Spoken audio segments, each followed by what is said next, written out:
जय हिंद, नमस्कार साथियों। स्वागत है आपका आपके अपने YouTube चैनल अचीवर एकेडमी पर। डेली स्टडी टिप्स, मोटिवेशन और गाइडेंस के लिए चैनल को कर लीजिएगा सब्सक्राइब। और आज जो हम बात करने वाले वो है hand writing improve tricks and tips पर। तो कौन कौन सी वो चीज़ें हैं जिससे आपकी हैंड राइटिंग इम्प्रूव हो सकती है, उन सब पे बात करेंगे एक एक करके, ठीक है। पहली जो टिप्स है वो स्लो है, नहीं धीरे धीरे लिखो और प्रैक्टिस करो, अर्थात शब्दों को अच्छे से, क्योंकि आप अगर फास्ट लिखोगे तो आपको पता ही है कि हैंड राइटिंग बिगड़ेगी। सिंपल सी बात है, क्योंकि आप शब्दों का लेटर्स को सही शेप नहीं दे पाओगे। इसलिए आपको क्या करना है कि मतलब पहले प्रैक्टिस जब भी करो उस समय आपको slow hand writing improve clarity, अर्थात आप स्लो लिखोगे तो आपकी हैंड राइटिंग इम्प्रूव होगी। जल्दी लिखने की कोशिश मत करो, ठीक है। प्रैक्टिस के दौरान उस स्पीड को धीरे धीरे बढ़ा पाओगे अपनी प्रैक्टिस से, ठीक है। तो पहले जब लिखते हो अच्छी हैंड राइटिंग इम्प्रूव करना है तो पहले शब्दों को अच्छा शेप और स्लो लिखकर प्रैक्टिस करो। दूसरी जो है वो है करेक्ट ग्रिप पेंसिल, अर्थात पेंसिल को पकड़ने का जो आपका तरीका है, ग्रिप जो है वो अच्छी होनी चाहिए, सही होनी चाहिए। क्योंकि अगर कुछ जो पकड़ते हैं, जो पेंसिल को बहुत टाइटली पकड़ते हैं, कस के पकड़ते हैं, तो फिर आपको वो शब्दों को वो शेप बनाने में दिक्कत आती है।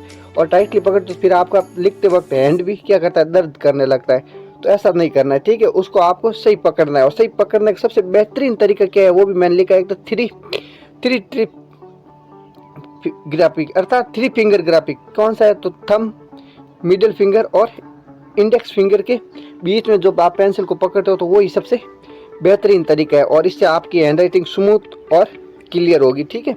तो आपको पेंसिल को पकड़ने का सही तरीका भी आना चाहिए हैंड राइटिंग को अच्छा करने में। तीसरा जो रोल्स हैं वो है सेम साइज और स्पेसिंग।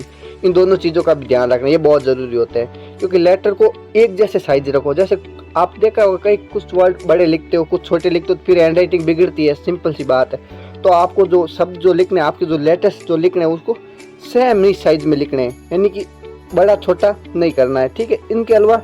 इनके अलावा आपको एक फिक्स स्पेस रखना है शब्दों के बीच। ऐसा नहीं कि एक शब्द के बीच ज़्यादा गैप, अगले के बीच कम, ऐसा नहीं करना है, ठीक है। जिससे ये आपकी हैंड राइटिंग को क्लीन बनाएंगे। तो कौन सी है तीसरी ट्रिक से वो है सेम साइज में लिखो और स्पेसिंग का ध्यान रखो, यानी शब्दों के बीच बराबर गैप छोड़ना है।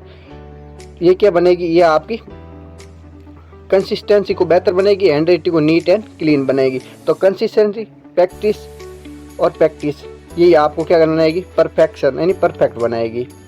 तीसरी जो है गुड नोटबुक लाइन, सही लाइन पर लिखो। बिल्कुल आप एक काम करना, एक रफ कॉपी का पेज लेना और एक अच्छी क्वालिटी वाला पेज लेना, और दोनों पे लिखना, सेम पैराग्राफ को लिखना।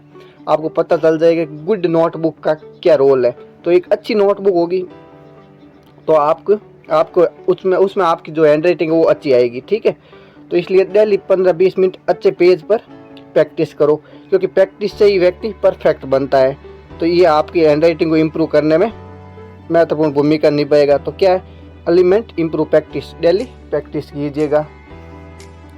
आगे वाली जो टिप्स है वो है डेली कॉपी वर्क, यानी डेली की 1 पेज, 2 पेज, 3 पेज, जितनी आपकी टाइम हो उतना लिखने का प्रयास करो। क्योंकि प्रैक्टिस से ही व्यक्ति परफेक्ट बनता है। क्योंकि करत करत अभ्यास के जड़ मति होत सुजान। तो अगर आप प्रैक्टिस करोगे तो ये आपको बेहतर परिणाम की तरफ पाओगे। तो जैसे कंसिस्टेंसी इज की टू ब्यूटीफुल हैंड राइटिंग, बिल्कुल कंसिस्टेंट यानी रेगुलरिटी बहुत ज़रूरी है किसी भी काम को करने के लिए। इसलिए आपको प्रैक्टिस करनी है, कम से कम डेली के 2 या 1 पेज जरूर लिखना है, और स्लोली यानी धीरे धीरे लिखना उनको। ये आपकी हैंड राइटिंग को ब्यूटीफुल बनाएंगे। आगे वाला जो बैठने का सही तरीका, फिर कुछ क्या होता है कि बैठने की सही पोजीशन ही नहीं पता हो विद्यार्थियों को, तो फिर वो क्या है, आपकी हैंड राइटिंग को ख़राब बनाता है। जैसे कुछ टेबल पे सोते सोते लिखते हैं, कुछ पेज को टेढ़ा रख के लिखते हैं, नोटबुक को टेढ़ा रख के लिखते हैं। ये आपके हैंड राइटिंग को ख़राब बनाते हैं, क्योंकि ये आप स्ट्रक्चर सही नहीं दे पाता शब्दों को। तो आप सीधे बैठो, नोटबुक पर लिखो, हो सके तो 30 और 45 के एंगल पर बैठो। और गुड जो बैठने की जो अच्छी पोजीशन है वो आपको हैंड राइटिंग को क्लियर और करेक्ट बनाने में मदद करती है। तो सही तरीके से बैठ के टेबल पर आराम से लिखो। अगले वाला है जो बेस्ट पेन और पेंसिल का यूज़ करो जरूर। युद्ध में पहले हथियारों को धार देना बहुत ज़रूरी है, और आपका हथियार आपके एग्जाम में आपका पेन होता है। तो एक अच्छा पेन यूज़ लो, ठीक है। क्योंकि अच्छा पेन होगा तो फिर आपकी hand writing neat and clean होगी। तो ये किसी को बड़े पेन से लिखना पसंद है, किसी को पतले पेन से लिखना पसंद है, वो अपने अकॉर्डिंग आपकी चॉइस है। लेकिन एक अच्छी क्वालिटी वाला और कंपनी का पेन यूज़ ले, वो जिससे क्या होगा, आपकी हैंडराइटिंग सॉफ्ट और अच्छी होगी और नीट एंड क्लीन दिखेगी। तो इसके लिए बहुत ज़रूरी है कि एक अच्छी क्वालिटी वाला पेन चूज़ करें, चूज़ द राइट टूल्स, ठीक है। और आगे वाला है जो स्पेसिक अल्फ़ाबेट की प्रैक्टिस करो। स्पेसिक अल्फ़ाबेट का मतलब होता है जैसे कुछ शब्द होते हैं, जैसे किसी को जी बनाने में दिक्कत आती है, किसी को एन बनाने में दिक्कत आती है, किसी को एन लिखने में दिक्कत आती है, किसी को आर लिखने में दिक्कत आती है। तो जो आपके शब्द है स्पेसिक, जिनका शेप आप सही नहीं बना पाते, उनकी अलग से प्रैक्टिस करो। क्योंकि कोई भी मीनिंग आप जब लिखते हो तो उसके बीच में अगर एक भी वर्ड जिसका स्पेस सही नहीं है, मतलब जिसको आपने सही नहीं बनाया उस लेटर को, तो वो आपकी हैंडराइटिंग खराब करता है, वो पूरे वर्ड को खराब दिखाता है। तो इसलिए जो वर्ड आप सही नहीं बना पाते, उनको इम्प्रूव करने के लिए आप क्या करो, उनकी अलग से प्रैक्टिस करो। ये भी आपकी हैंडराइटिंग को अच्छा बनाएगा।